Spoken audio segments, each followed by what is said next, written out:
My gods are many, local and perspectival. My God is invisible, though I describe his form. God is incarnate. The sad and unfortunate architecture of belief or knowing or knowledge, as long as it is a name for a god spoken in human or written in human tongues or symbols, or any symbols, be scientific or anything, automatically means that you're already committing metaphysical perjury by practicing idolatry via an idol. We want to offer a book which is illegal in the kingdom of light, forbidden by those that want to control, including the spirits that wants to run people's life directly or indirectly. We give a warning here. This book shatters your concept of God, exposes science as dogma in a lab coat, reviews spirituality as rebranded submission to some power or some master, and it makes you and forces you to be able to question every truth you were ever taught, you come across, and because truth was never created, it is only remembered, and once remembered, it destroys every other system that is built on lies. Get this book, No More Masters, because it isn't a book, it's a key that unlocks you yourself. On a copy, grab it today from Amazon. Every human being is an idolater, including you, including me. We perhaps knowingly or unknowingly falsify a lot of known and unknown areas, from infinity in symbols and everything into a pocket-sized fig. This is idolatry. We want to give two examples of idolaters or idolater systems: Judaism and the Muslims. When you look at the Shema, you should understand that it is a subtle way and a subtle form of idolatry. It speaks of Adonai, of one God out of many. But this God is now called the God of Abraham, Isaac, and Jacob. He is a name. That's idolatry. That's a human name, idolatry. And actually, they saw the God of Israel. If you read Exodus 24, verse 9 to 11, it tells you that Moses, Aaron, Nadab, and Abihu, and 70 of the elders of Israel went up, and they saw the God of Israel. There was under his feet as it were a pavement of sapphire stone, like the whole nation saw that and witnessed that. When you look at the Quran, the book itself is holy. So when you read Shura al-Imran 397 and Shura al-Hijab 27, it established the obligation of the Hajj, a pilgrimage, highlighting the sanctity of the Kaaba, kissing the black stone, circling around it, running between the hills. That were all practices done by pagans. And there is a stone there. That's idolatry. They can say it's not idolatry, just like the two Jews here around 1870 kissing the wall, they're also kissing the stone. So that's idolatry. But they will deny and say that it's not idolatry. Let's look at the term idol, because that's where we get idolatry. The term idol refers to an object, a person, or an idea that is regarded with extreme admiration, devotion, or worship. So don't be fooled by mystics and thinkers like Maimonides, Pseudo-Dionysius, and all the cartel of the Sufis who peddle divine darkness and say, oh, really, you cannot know the real God, or and so it's negative. You have to use negative terms. In other words, these are not opponents of idolatry. They are its most sophisticated practitioners. They discovered that the best way to cement a God in human consciousness is to claim it cannot be cemented. They erect signs reading "not trespass" and then charge admission for you to enter in. The doctrine of the nature of God taught in the whole world is idolatry. They can't escape that. The only people that escape that we shall show you shortly. A lot of performative necrosis of negative theology which claims transcendence while territorializing it and making a building and a hierarchy around by mystics is that they try to teach dogma as anti-dogma. They try to turn paradox into an epistemological immune system where an objection is absorbed as proof But this is not a profound point. It is an escape hatch. It is a cowardly claim. It is a possession of knowledge and a worship of idols. A mystic philosophical way of epistemology where they worship idols via anti-dogma. Let's look at monotheism, which is a huge lie. The truth is that Abrahamic monotheism is failed polytheism, just like Akhenaton is failed monotheism.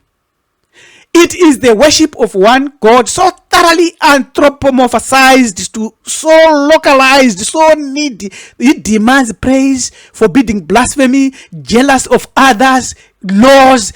And these people, the idea brought about is that they've shrunk the pantheon to one, and they go lying about the shrinkage. For instance, the Trinity makes it explicitly clear that these are three persons, distinct yet one. A mathematical abortion that even a kindergarten kid will be embarrassed to believe. The final admission that the one God is actually a committee Adathel is found in all their scriptures and many gods. So it's idolatry. Open idolatry is very clear. Judaism tries very hard to hide it. And there are verses that prove that in certain occasions they say you cannot see God. But in other verses, we read that Moses saw and spoke to God face to face, like a man speaks to a friend. As if that's not enough, when you read Exodus 33:23, the Hebrew word translated as back or back parts is achorai, which refers to the buttocks. So Moses saw the buttocks of God. That's idolatry. That's a shameful form of idolatry. Understand that when you consider the secular violence of the proselytizer who claims God commanded him to preach, the logic justifies anything. Jihad, crusade, conquest, and genocide, which has happened, and colonization and slavery, which has happened. The proselytizer will not hear you when you tell him that they are confused, because they are teaching their subjective experience like a universal law. Because they have mistaken the voice they heard, the message they heard, as the voice that comes from the unknowable real creator. Yet it's coming from an idol, their own idol. This is the anatomy of spiritual fascism. The reduction of the infinite to a single name, the compression of the mystery into catechism, the demand that all knees bow down to a concept that originated in one specific geography, one specific moment, one specific fever, dream of a specific prophet. The arrogance is staggering. To claim knowledge of the unknowable, to package it in books, to sell it with the hymns and the threats of hell, to insist that the creator of galaxies cares about your dietary restrictions or sexual positions. This is not faith. This is cosmic narcissism. It is the infant demanding that the universe arrange itself around its crib. It's shame. Because when you look at Quran, it says slay the unbeliever, kill them. Quran 2:191. Quran 5:33 says don't allow anybody to criticize Islam, maim and crucify such infidels. So the Quran contains these explicit commands for Muslims to engage in preaching in their dawah as well as their tabligh, but to a deity, to a god, to an idol based on El, Eloha, God, or Allah used in their Quran. And their God speaks only Arabic. You must learn Arabic to understand this God. So this is idolatry. So every human being is an idolater. But we need some vital clues now. First, we need to understand what does it mean to be a human being. A human being is a biological entity that is a localized point of consciousness and a wave collapser as well as an observer. It actively or passively creates a dominant reality by forcing a superposition from a field of all potential and all possibilities into a singular physical event, material reality or otherwise. They do so through specific calibration of intent, frequency, and matic or aesthetic alignment. Upon the dissolution of the biological suit, that is death, the essence shares the carcass and retains consciousness as either a refined sovereign or recursive the loop, depending on its ability to have muted or to mute the architect's static and vibrate its own frequency signature. Therefore, any force, any illusion, any reality, or any idol that dictates or dictated its dominance on this person's intent or frequency hijacked the biological machinery for its own ends, and will cause that consciousness into entropy, or the illusion it lived believing, or the realities itself generated. So it will become a captive of its idols. This is a comprehensive analysis of theological, anthropological, neurobiological, and sociological data that leads to the inescapable conclusion that every human being is an idolater. This is not a moral condemnation, but a description of the human ontological condition. When we know that our brains are hardwired with the reward systems that can be hijacked by finite objects, and our cognitive faculties are prone to identity protective mechanisms that deify our tribal allegiances, whether we worship a traditional god, a nation state, the marketplace, technological prowess, or our own self-actualized ego, we are participating in a universal human drama of devotion. The proof of our idolatry is found in our diagnostic actions. The things we are willing to fight for, to die for. The things that we protect and we feel the pain when we lose them. They are sacred. The things that we refuse to trade. And the vital lies we maintain to keep the terror of our own creatureliness at bay. As David Foster Wallace famously noted, there is no such thing as not worshipping. Everybody worships. The only choice we get is what to worship. That's important. That's very, very critical. But now, we have realized that idolatry may permanently trap humans. But there is only one theological innovation known in history, and it emerged not from the deserts of North Africa, but from the hinterlands of Africa. It is the concept of Zeus or Theosus, the god who is remote, the god who withdraws, the unknowable creator, the nameless one, who is not a spirit, who is not a being, who is not energy, who can never be shown to have created anything. And we know that Nyame, Olurun, Ama, and many other names of the gods that we know spoken in our nation is not, and they do not represent any invocation to this one, but a dismissal, a demarcation, a boundary. These deities are for us. Their shrines are for us. The real one is aloof, too remote, does not interfere in human affairs because it cannot be bothered, and in that sublime indifference lies the only possible salvation from idolatry. Here is the radical honesty of it. The African model admits that representation is local, subjective, and provisional. The ancestors are ours, the gods are ours, the rivers are ours, everything is ours. We create our own reality. That's in other words that this is saying. There is no pretense of universal jurisdiction.